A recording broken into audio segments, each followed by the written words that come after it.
light of David Price getting rid of, dumping, sacking, splitting, mutually agreeing to get rid of, however you want to term it, he's no longer with Franny Smith.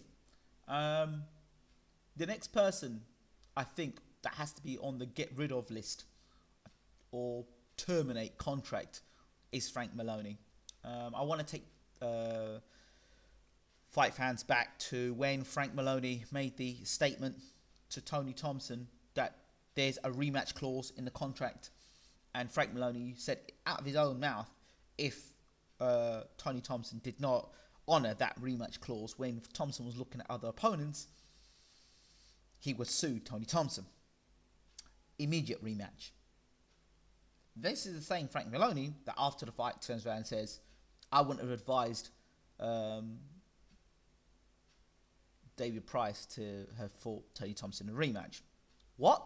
You're the manager. It's your responsibility to ensure that your fighter takes the best deals, and if you don't feel a fighter is ready to fight an opponent, then you find a way not to fight that opponent. And for me, Frank Maloney should have ensured that David Price did not take that rematch, because I thought that Tony Thompson was far too experienced for Price at that time.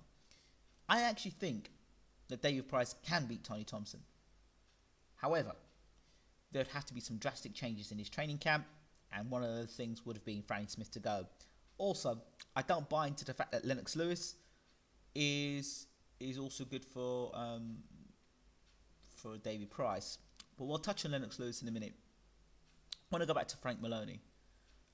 I also want to talk about the fact that Lennox Lewis and Frank Maloney had a great partnership, but that partnership worked very well because also the fact that it was about 10 years ago, Frank Maloney and Lennox Lewis.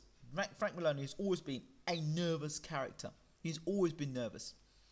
Lennox Lewis, that was overlooked because Lennox Lewis was mentally so strong and the people around him were so strong that Lennox was single-minded. He was determined to become heavyweight champion of the world. That was it. There was no if, buts, maybes. Lennox Lewis, every time you heard him speak, he was very positive, very a man who believed in himself. And he was able to bypass a lot of the nonsense that Maloney very nervous about Lennox Lewis and this fight. It's a very difficult fight for Lennox. Lennox, I'm just going to go out there and do what Lennox Lewis does.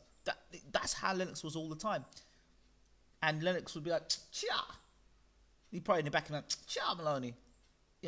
I'm going to deal with this. I've got the skills to pay the bills. And that was Lennox's mindset. Whereas David Price, however, is more like, is that what you think, Frank? Is that what you think? No, I'll do the best that I can, Frank. Don't worry, and don't worry. You're gonna be okay. It's all right. Don't panic. Don't panic.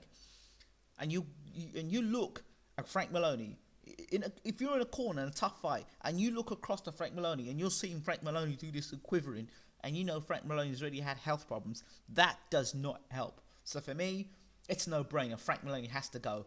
And not only that, if you look at although Price became British and Commonwealth champion, if you look at the fights he had, yes, he fought who he did, he beat who he did.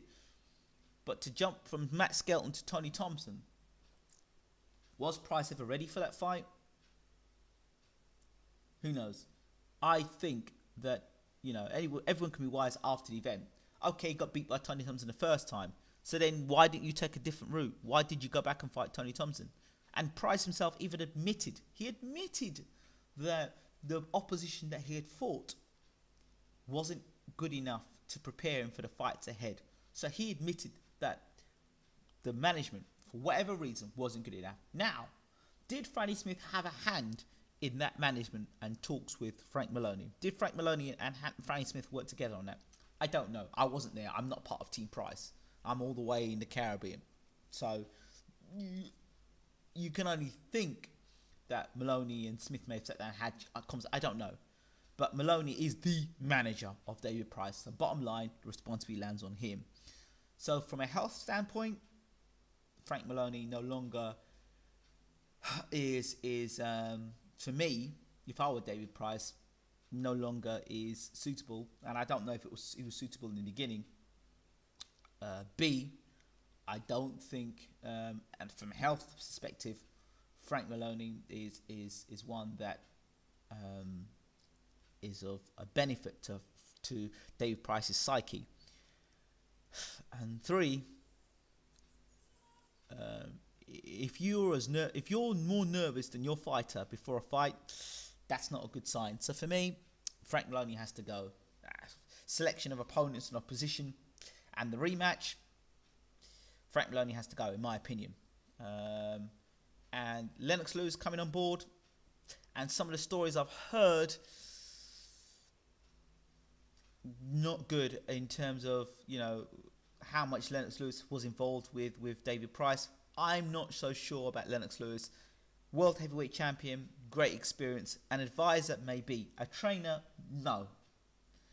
I think that, you know, David Price needs to go to a proven coach,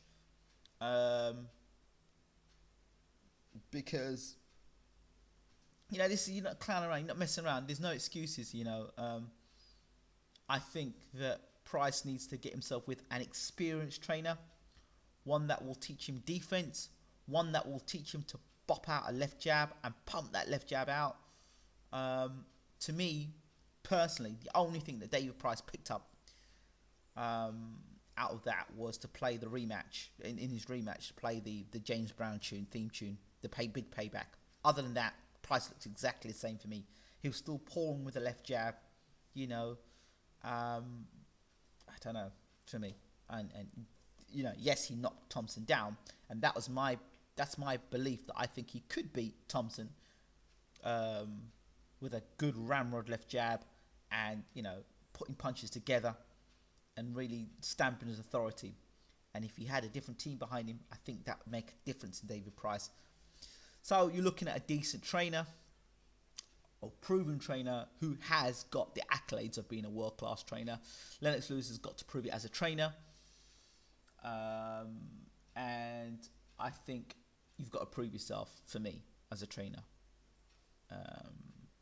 So I also think you should be in the Klitschko camp. I've mentioned it before. I'll say it again. So, you know, let's see how that works out. And for those fans who want Price to stay in Liverpool and think that it's great for him to stay in Liverpool, great, but I don't agree with you either. Price has to leave the UK and has to relocate, literally relocate. Live in America or live in Germany. I don't care which one it is.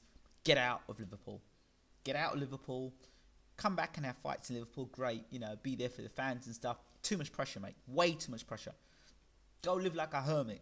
Lock yourself away for 6 months, you know, and really, really go back and learn the fundamentals of professional boxing, you know, because the transition from amateur to pro, I'm not sure you've done yet, and that may just be down to the training you've had previously. So I think he needs a real good camp to show off, you know, what he can do as a fighter. And this really is for David Price. You know, you can't mess around, Pricey, and you've done a great job to get rid of his trainer. And, you know, it's a tough decision because you've known Franny Smith for a long time, but Maloney's got to go as well. Is Al Heyman a promoter, the way for the future? You know, Al Heyman's the man at the moment.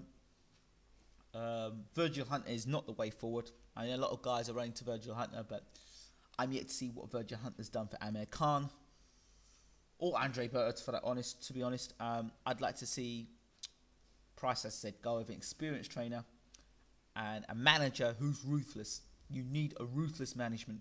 Ruthless, you know, that will not take any nonsense, will not suck up to what media have to say. Oh, rematch, that sort of stuff. Cut all that out, and really focus on being, you know, a fighter with bad intentions and you know, looking to become heavyweight champion of the world, and ruthless with it.